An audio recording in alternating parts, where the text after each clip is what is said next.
Good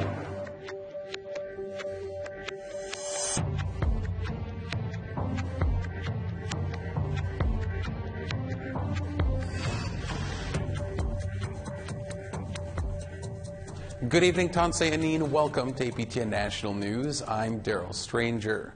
Ontario's Special Investigations Unit is taking action after a November 2022 incident that left a 61-year-old Métis man with injuries.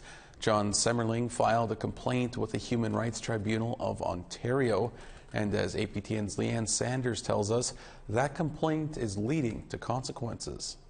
The Ontario Special Investigations Unit has charged Thunder Bay Police Constable Ryan Doherty with assault causing bodily harm after a complaint was filed with the Ontario Human Rights Tribunal. John Semmerling filed the complaint earlier this year. Now that Doherty has been charged, Semmerling hopes it will make a difference with the Thunder Bay Police Service. I wish that maybe the whole force learns from it. Because it's not something that should be taken lightly. According to his lawyer, Chantel Bryson's complaint to the tribunal, one of Semmerling's friends had called Thunder Bay Police to check on his well-being on the evening of November 8, 2022. Semmerling said when police arrived, he went willingly with them to a local hospital. After a long wait without ever seeing a doctor, Semmerling started walking home. Also, according to Bryson's complaint, 4 city police officers then pulled up in cruisers, and one of them assaulted Semmerling. When he came to see me, he was visibly bruised, he had concussion symptoms.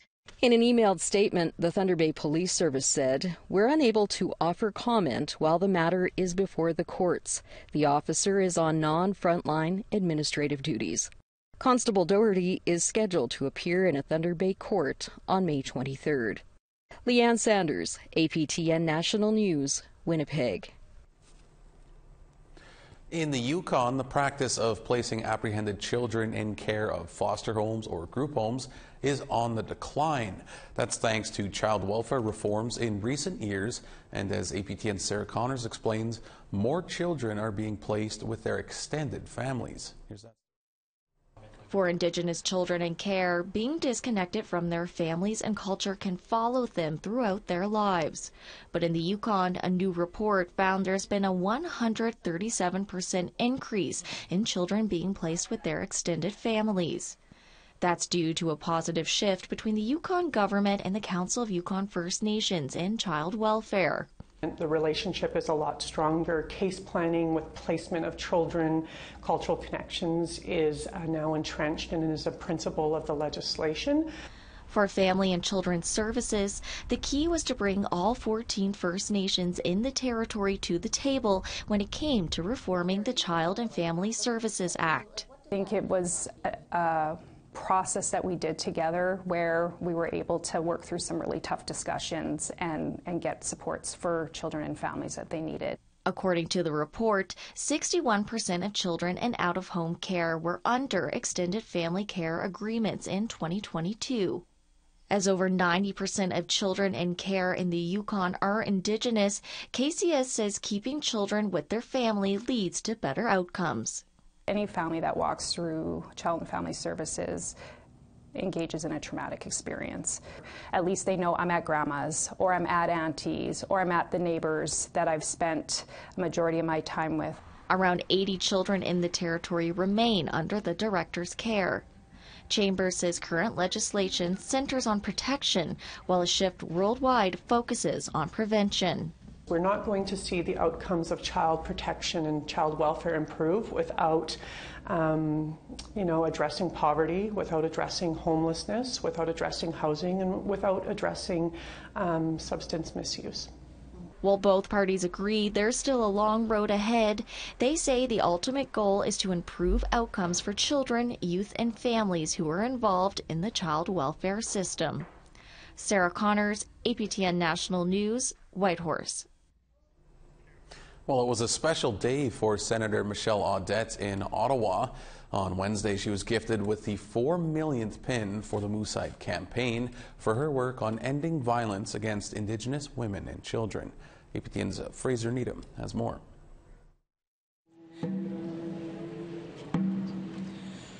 After receiving the pen, Senator Michelle Odette took the time to talk about how she got involved with the campaign after meeting its founders, the Lacerte family, years ago. So when I saw your dad with this initiative many moons ago, I said, that's it. Men are part of the solution. And I will embrace that until my last breath. And she called upon all men to play an active role in ending this violence. Be an ally. Protect us. Protect me. Protect your daughter. Protect your partner. Be the one that will say, Nokum Evelyn used to say, we lost our role in our territory. Raven Lacerte is one of the co-founders of the Moose Hide campaign. She explained the significance behind the pins. The moose hide represents a little piece of medicine from the land. It's iconically Canadian. And we thought that maybe it was something that could help to honor that healthy warrior spirit, in particularly in our men, but in all of us, and something that people could wear as a community of people that are standing up against violence towards women and children. Crown Indigenous Relations Minister Mark Miller was also on hand for the presentation. He said one of the most significant things the campaign does is spark important conversations. And sometimes those conversations are ones that are very difficult, and they present themselves with the certainty and the confidence of a closed mind. And if those conversations result even in the smallest words like, or I'm not sure about that, but you've made me think, there's a measurable success. The Moose Hide campaign officially began in British Columbia in 2011, and Lacerte said with each passing year it continues to grow. To see the growth over the years and to see Canadians really taking the pin and wearing it as an everyday commitment is such an honor to be able to be part of some really important matter of change that our country so desperately needs. Moose Hide Campaign Day will take place on May 11th this year. Organizers are asking Canadians to join a fast from sunrise to sunset on that day. Fraser Needham, APTN National News, Ottawa. Well, we want to hear what you think about the stories you've seen so far tonight. Here's how to continue the conversation. You can send your emails to news@aptn.ca, or you can leave us a comment on our website, aptnnews.ca. You can also find us on Facebook, Twitter, Instagram, YouTube, and TikTok. Follow APTN News to join the conversation and see our latest stories. 10 First Nations in Treaty 9 territory have launched a huge lawsuit against the governments of Canada and Ontario over resource extraction and broken treaty promises. The $95 billion lawsuit was announced today, and it's asking the court to find laws related to resource extraction are not valid on their territories. Attawapiskat, Niskandiga, and Fort Albany First Nations, along with others, are seeking to bar governments from making future decisions on how their land is being used. The move could jeopardize mining in Northern Ontario, especially in the controversial Ring of Fire region. Kate Kempton is a senior counsel at Woodward and Company, the law firm filing the suit. And so what we are saying in this case is we're stepping right out of that box of unilateral jurisdiction and saying that is not correct. It never was. That Treaty 9 actually guaranteed and promised co-jurisdiction. So this is really a case about who the governments are and who makes what decisions. All right, we have to pause our news for a moment, but still ahead, First Nations in BC are calling for more involvement in the marijuana industry. We have inherent rights that existed before the arrival of Europeans to develop our own economies and to use our lands and territories as we wished and as we wish. And then we've also got that strengthened by UNDRIP.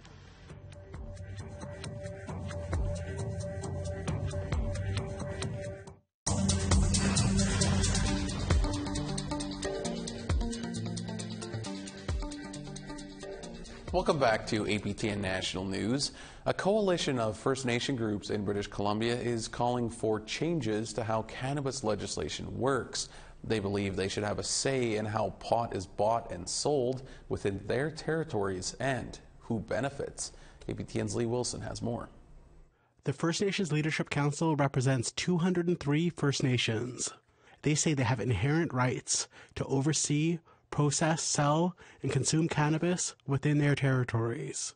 But 5 years after legalization, Canada and BC are not recognizing that jurisdiction in their current cannabis legislation. Hugh Breaker of First Nations Summit says there's a division in the cannabis industry. There are those who work within the provincial and federal rules. In other words, it's the regulated cannabis industry. And then there's the unregulated cannabis industry. It includes a lot of First Nations who feel that Canada and British Columbia do not recognize First Nation jurisdiction appropriately, or at all, actually. And so they work outside of the regulated industry. The Leadership Council wants the feds and the province to align cannabis laws with the UN Declaration of Rights of Indigenous People. They are calling for changes that would allow band councils to have jurisdiction, revenue sharing, and taxation rights over cannabis sold within their boundaries. We have inherent rights that existed before the arrival of Europeans to develop our own economies and to use our lands and territories as we wished and as we wish. And then we've also got that strengthened by UNDRIP. The council says these changes would allow First Nation communities to benefit from legalized cannabis. We contacted the provincial government for comment, but did not receive a response before airtime. Lee Wilson, APTN National News, Kitimat. Well, it's Tourism Week across the country, and Indigenous Tourism Alberta is celebrating Indigenous-owned businesses. APTN's Chris Stewart has more. Tim Patterson started Zuckman Guiding in early 2020, just as the COVID pandemic lockdowns were beginning. Not great timing, he admitted, but his business survived. He has partnered with 4 non-Indigenous tourism businesses to offer hiking, snowshoeing, and camping guides to favorite spots like Canmore, Banff, and Lake Louise. Their most popular are the Athabasca Glacier hikes, situated both in Jasper and Banff National Parks. We just get them up to look at different glaciological features, such as mill wells. For the full day tour, we get to the back of the glacier to the ice fall where there's crevasses. And we just, on the way up, we talk about different features like the hoodoos and the mountains and the ice field. And what we're seeing in terms of climate change on the ice. The most visited glacier in North America is losing over 5 meters of ice every year. And Tim Patterson says he sees it. It seems every time I go up, every couple of weeks it's changed. So, it's not just in terms of years, it's months and weeks and days, really. And even between morning and afternoon can be quite drastic in terms of how the water is flowing and how much. Mackenzie Brown is the Director of Industry Development with Indigenous Tourism Alberta. She says businesses like Athabasca Glacier Ice Walks that work with Indigenous-owned businesses have gained new insights, and that improves the quality of their work. So then they were able to partner with Tim, whose traditional lands from his ancestors is in that area, so he could provide that Indigenous perspective. So it just has completely changed the way that the experience is, because it's able to, really offer a brand new experience through an Indigenous lens. After a slow start in 2020, Patterson says 2023 is looking good. I already have 12 tours booked out and put up another, half dozen, and half of those are booked up. So it looks promising so far. Chris Stewart, APTN National News, Edmonton. Well, sometimes we don't believe a story will happen until we see it. That's the case next week with a long-awaited human rights hearing for day school survivors in Burns Lake, British Columbia. APTN's Kathleen Martins will be attending the first week of the hearings. Hi, Kathleen. It seems we only talk about this story involving discrimination and the RCMP every few years, and the key word there being talk, yet it sounds like there could be some real action next week in northern BC, right? Yeah, I'm happy to be back and tell you that something's going to happen on this story next week. I'll be going to cover for APTN and the Canadian Human Rights Tribunal. They're going to be in Burns Lake, BC, which is many hours north of Vancouver, northern British Columbia, and they're going to hold their first hearing outside of their office in Ottawa. Well, Kathleen, is this the usual way the tribunal works, by traveling to individual communities to hold these hearings? Yeah, no, good question. No, this is the first ever time they're going to be outside their office in Ottawa. They were asked by the day school survivors who are going to be testifying in front of the tribunal if they could hold it in their own community. This way they don't have to make the many-kilometer trip to Ottawa. A lot of these survivors are older. Some have illnesses. As well, they wanted the whole community to be present, to provide support, and to hear their stories. That's certainly some big news and an important news, and it is good that they're going up there. So what will the survivors end up telling the tribunal, Kathleen? Right. Well, they filed this complaint, human rights complaint, in 2020. But this goes back to when they were children. 4, 5, 6 years old, attending day school, Immaculata Day School in Burns Lake. It's a First Nation. It was run by the Catholic Church. There was a priest, there were nuns, there were missionaries. They were forced to attend during the day. They went home after school, but they said they didn't talk to their parents about the abuse they suffered. They said they were physically abused at the school. What happened is they went forward probably around 2010, started talking about it, remembering it. This is historical stuff, so it doesn't always come up right away. They went to RCMP. They said, listen, we want to file a complaint of physical abuse about what happened to us at day school. RCMP said, okay, we'll investigate. They assigned an officer. According to the survivors, he botched the job. He didn't bring an interpreter. He wasn't trauma informed, and he certainly didn't seem to have a grasp on residential school, day school experiences. Because of that, they felt discriminated against as Indigenous people who did have to go to day school. And so they filed a human rights complaint. The Canadian Human Rights Commission agreed that there was discrimination. The RCMP could have done better. Also, what bothered the survivors, no criminal charges came out of this investigation. It was just closed. And they want to tell their stories. So the Human Rights Commission agreed, ordered the tribunal to hold a hearing, and this happened in originally 2020. Now we're going to be 2023, and this is supposed to take place next week in Burns Lake. Well, this is such an important story, Kathleen. Thanks so much for this, and we'll certainly be watching this as it unfolds. Okay, you're welcome. All right, it's time to step aside one final time. We'll have highlights from today's laughter-filled In Focus coming up.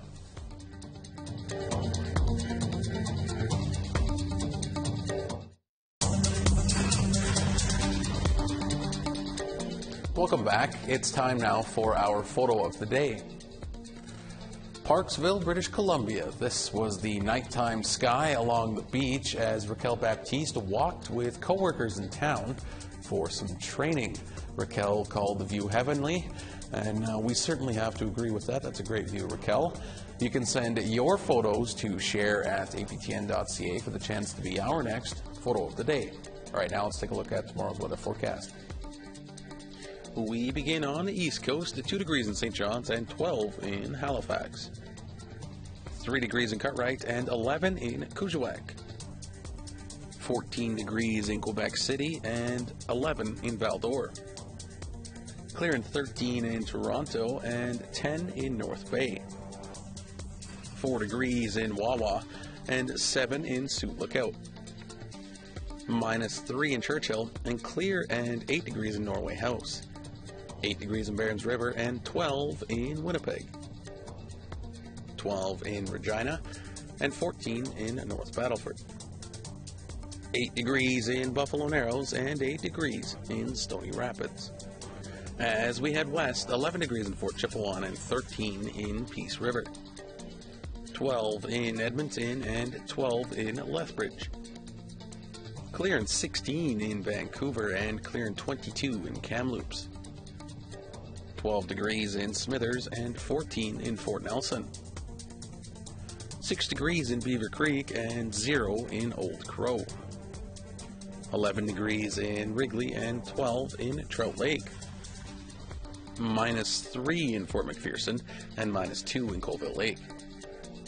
Cambridge Bay is looking at -4 and Whale Cove is looking at -5. -9 in Arctic Bay and -1 in Iqaluit.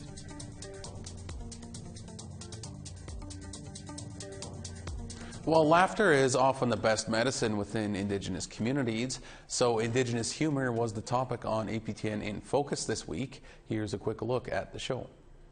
But I just remember the feeling of like being so nervous, and then once my first joke hit and people laughed, of just like feeling a calm and like, oh, this is it. Yeah. This is what I want to do for the rest of my life, is make people laugh. Janelle, what's your favorite thing about doing comedy? The validation I never got as a child. The best thing I love about stand-up comedy is making people laugh. It's fun, it's real, it's true, and it's just like something we could all relate to. It's just life, you know? Yeah. The class clown is the teacher, and the teacher's now a comic, As an Indigenous person with disabilities, why do you think it's important to have this representation out there? To stop some stereotypes out there that disability people can't do this or that, but we like everyone else. How did you get started in comedy? Where did it all begin? Yeah, where did it all begin? I was about 6 years old when I realized that I can get out of a spanking from my mom by making her laugh. So I was like, oh, this is some good stuff I got going on here. So around 8 years old, I saw my first stand-up comedian while I was watching one of the only 2 channels on the res with my mom, and I was like, what's that person doing? She's like, that's a stand-up comedian. I was like, I want to do that. The man whose near-death experience led to a full-blown inquiry into so-called starlight tours by Saskatoon City Police has passed into the spirit world. Daryl Knight was from the Saulteaux First Nation in Saskatchewan. In January 2000, he had just left a party in Saskatoon when he was scooped up by police and left near a secluded power station in -25-degree weather outside the city. His only outer garment, a denim jean jacket. He pounded on the door of the station and alerted a worker inside. Daryl spoke up about this, and people listened. 2 men were found frozen dead near the same spot days later, and the mother of Neil Stonechild came forward saying her son died the same way a decade earlier. Knight's complaint exposed starlight tours and led to the Stonechild inquiry. Daryl Knight died on April the 2nd. He was 56 years old.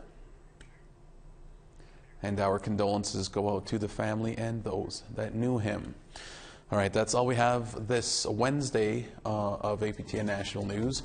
For all of us here, thank you so much for joining us. Miigwech, Kinanaskamatin. Have a great night.